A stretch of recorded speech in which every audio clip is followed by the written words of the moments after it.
عبداللہ بن عمر رضی اللہ تعالی عنہما سے روایت ہے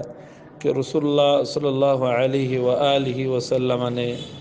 فرمایا کہ جس نے اللہ کے حدود میں سے کسی حد کو روکنے کی سفارش کی تو گویا اس نے اللہ تعالیٰ کی مخالفت کی۔ یعنی ایک بندہ کوئی گناہ کرتا ہے، زنا کرتا ہے یا چوری کرتا ہے یا قتل کرتا ہے، اب اس کے اوپر اسلام کہتا ہے حد لگاؤ۔ اب ایک بندہ اس کے اوپر حد جو لگنے والی ہے، جو مجرم ہے، اس کی سفارشیں کرتا ہے کہ اس کے اوپر حد نہ لگے، اسے کوڑے نہ لگیں، اس کی جو ہے ہاتھ نہ کاٹا جائے، اس کو نہ سزا دی جائے، وہ اس کی سفارشیں کرتا ہے اور کوشش کرتا ہے کہ اس کے اوپر حد نافذ نہ ہو، تو وہ گویا بندہ ایسے ہے کہ وہ اللہ تعالیٰ کی مخالفت کر رہا ہے۔ دوسرا وہ بندہ جو کسی باطل امر کے لیے جگرتا ہے تو وہ اللہ کی ناراضگی میں رہے گا۔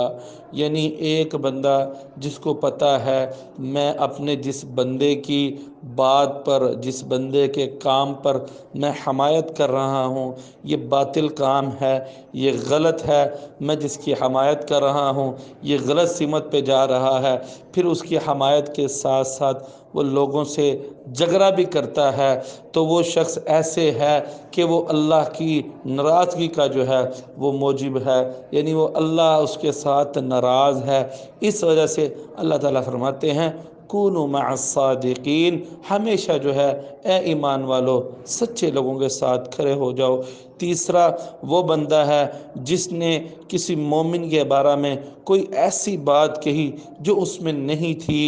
تو اللہ نے اس کا ٹھکانہ جہنمیوں میں رکھا ہے۔ یعنی ایک مومن، ایک ایمان والا، کلمہ پڑھنے والا، اگر اس کے اندر وہ بات نہیں ہے جو یہ بات کی تشہیر کرتا ہے، جو یہ بات لوگوں تک کہتا ہے، جو جس کا شور شرابہ کرتا ہے، اس کے اندر یہ بھی خامی، اس کے اندر یہ بھی عیب، یہ بھی چیزیں، یہ بھی ہے،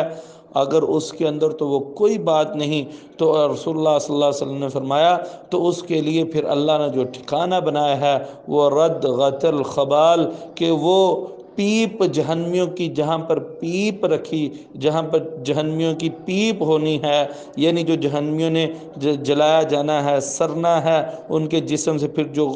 بدبودار خون اور زخموں کی پیپ، ریشے، اسی طرح کی جو چیزیں نکلنی ہیں، وہاں پہ اس جگہ پر اس شخص کو رکھا جائے گا جو کسی مومن کے اوپر ایسی بات کہتا ہے جو اس کے اندر نہیں۔ اللہ تعالی ہمیں ان تینوں بیماریوں سے، ان تینوں اللہ تعالی ہمیں چیزوں سے محفوظ فرمائے۔ اللہ تعالی ہمیں صحیح معنوں میں دین اسلام پر عمل کرنے کی توفیق دے۔ وما علی الا البلاغ المبین۔